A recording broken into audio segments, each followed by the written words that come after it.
کیونکہ جب ہمیں یہ پتا ہوگا نا تو پھر ہمیں یہ بھی سمجھ آئے گی کہ کہاں کہاں مجھے بہت زیادہ محتاط رہنا ہے۔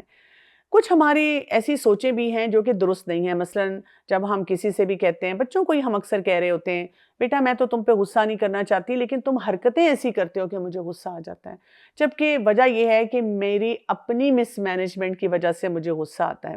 اسی طرح کچھ لوگ کہتے ہیں کہ یہ جی لاتوں کے بھوت ہیں، باتوں سے نہیں مانتے، تو دیکھیں نا آنکھیں دکھائیں تو کیسے سیدھے ہو گئے، لیکن آپ دیکھیں یہ والا جو ایکسپریشن ہوتا ہے غصے کا، اس سے ہمارے تعلقات کی خرابی ہو جاتی ہے۔ پھر ہم ہمیشہ یہی کہتے ہیں کہ اچھا پھر کیا کروں، کچھ بھی نہ بولوں، جو ان کا دل چاہتا ہے کرنے دوں، پھر تو یہ پڑھائی بھی نہیں کریں گے، یہ ہر وقت اسکرین پہ بیٹھے رہیں گے، یہ تو بدتمیزی کریں گے، ان کی تربیت کیسے ہوگی؟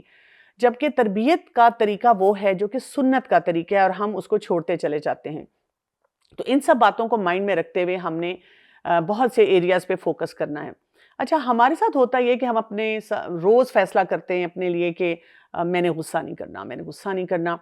لیکن صبح ہوتی نہیں تو کسی نہ کسی بات پہ ہمارا امیگڈلا ہائی جیک ہو جاتا ہے۔ کیا ہے وہ جو ہمارا ایموشنل سینٹر ہے، وہاں پہ ہمیں سمجھ ہی نہیں آتی کہ ہمارے ساتھ کیا ہو گیا، اور اس میں چھوٹی چھوٹی باتیں ہوتی ہیں، مثلا بچے نے کوئی رول بریک کر دیا، ہم نے اسے کوئی بات کہی تھی ایسے کرو ایسے کرو، اس نے غلط کیا تو اب ہم نے اسے مار دیا۔ پھر یہ کہ نمبر نہیں لیے اس پڑھائی میں،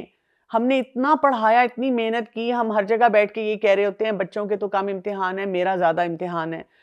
اچھا بہن بھائی جب آپس میں لڑتے ہیں تو وہ تو اپنی جنگ میں ہیں، لیکن اب ہم نے اس جنگی ماحول کو بڑھا دیا، بیٹل سے وار کی طرف لے کے۔ اور اسی طرح جب بچے یا فیملی ممبرز، بچے خاص طور پہ جب ہماری یہ اسکرین لے کر بیٹھ جاتے ہیں اور انہوں نے بڑا پکا وعدہ کیا ہوتا ہے کہ بس اتنی دیر کے لیے میں نے اسکرین پہ رہنا ہے، لیکن اب وہ ہماری بات نہیں سنتے، اس پہ ہمیں غصہ آتا ہے۔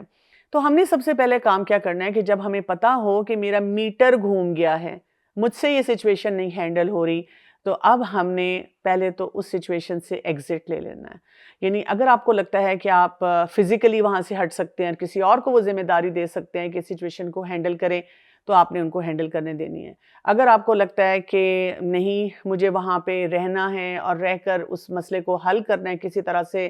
تو پھر آپ کیا کرتے ہیں کہ آپ وہاں پہ بڑے جینٹل طریقے سے دعائیں پڑھتے ہوئے ان لوگوں سے جو بچے ہوتے ہیں جو بھی سچویشن ہے اس سے بات کرتے ہیں۔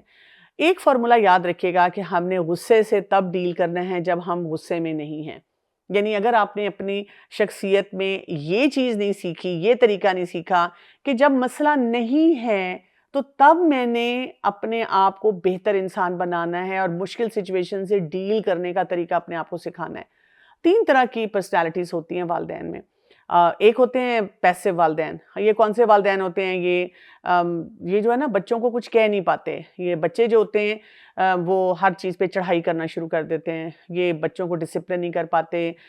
یہ بچوں کو کنٹرول نہیں کر پاتے، یہ بچوں کو کوئی لمٹ نہیں دے پاتے۔ اس کی وجہ سے کیا ہوتا ہے کہ ان کے بچے اکثر بہت روڈ ہو جاتے ہیں، بہت انٹالرنٹ ہوتے ہیں۔ لیکن ایسے والدین سہتے رہتے ہیں سہتے رہتے ہیں سہتے رہتے ہیں اور پھر ایک دفعہ پھٹ پڑتے ہیں۔ تو اگر آپ کو لگتا ہے کہ آپ نے اس طرح کا رویہ گھر میں رکھا ہوا ہے تو آہستہ آہستہ بچوں کو ڈسپلن کرنے کے بارے میں پڑھیں، بچوں کو رولز کے ساتھ کیسے زندگی گزاری جاتی ہے اس کے بارے میں پڑھیں، اور پھر اس کے ساتھ ان کی تربیت کی طرف بڑھیں۔ اب ایک اس کے اپوزٹ بالکل رویہ ہوتا ہے اور وہ ہوتے ہیں اگریسو قسم کے والدین۔ ہر بات پہ چیختے چلاتے رہتے ہیں اور بہت زیادہ اسٹرکٹ ہوتے ہیں، اور ڈسپلن ایسا ہوتا ہے کہ بچے کو چوں چراں کرنے کی اجازت نہیں ہوتی۔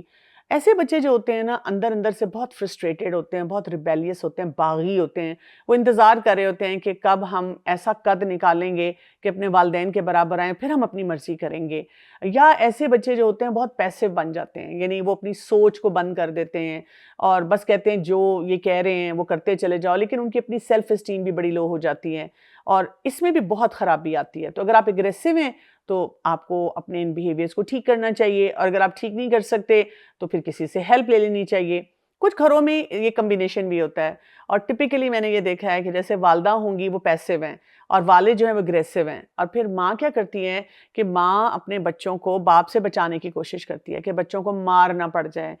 یا یہ کہ باپ غصہ نہ نکالے۔ اس کی وجہ سے بچے باپ سے تو بچتے ہیں اور لیکن ماں کے پیچھے اس طرح بچتے ہیں کہ ماں کو مس یوز کرتے رہتے ہیں، ماں سے پیسے لے جائیں گے، ماں سے پرمیشن لے جائیں گے، اور غلط بیانی کریں گے اور والدہ ان کا ساتھ دینا شروع کر دیتی ہیں اور اس سے بھی بہت بڑی خرابی آتی ہے۔ تو تمام وہ والد جن کو اپنے غصے پہ بڑا فخر ہے، ناز ہے، ان کو میں ضرور کہوں گی کہ پلیز اپنی اینگر مینجمنٹ کی طرف توجہ دیں، کیونکہ یہ ایک بہت امپورٹنٹ ایریا ہے۔ ہماری سوسائٹی میں، کلچرز میں کیونکہ ایکسیپٹنس ہے نا کہ ایک مرد جو ہے اس کو غصے والا ہونا چاہیے، تو اس سے پھر مسائل جو ہیں وہ زیادہ بڑھ جاتے ہیں۔ اصل رویہ کیا ہے جو کہ والدین کو سیکھنا چاہیے اور ٹارگٹ کرنا چاہیے، وہ یہ کہ بچوں کو ہم نے ڈسپلن بھی کرنا ہے، لمٹس بھی دینی ہے، لیکن ساتھ ساتھ کچھ فریڈم بھی دینا ہے، کچھ باتوں کی اجازت بھی دے دینی ہے۔ پھر یہ کہ جب ہم نے ان کو کسی معاملے میں بھی بتانا ہے کہ یہ کر سکتے ہیں، یہ نہیں کر سکتے، اچھے کمیونیکیشن سکلز کے ساتھ بتانا ہے۔ تو کمیونیکیشن سکل یہ نہیں ہوتے کہ ہم بیٹھ کر بچوں کو لیکچر دے رہے ہیں۔ کمیونیکیشن سکل یہ ہوتا ہے کہ آپ بچے کی بات سن رہے ہیں اور پھر آپ اسے بتا رہے ہیں کہ کس چیز میں آپ کو لبرٹی ہے، اس کی کیا وجہ ہے، اور کس چیز میں بھی آپ کو لبرٹی نہیں دی جا سکتی۔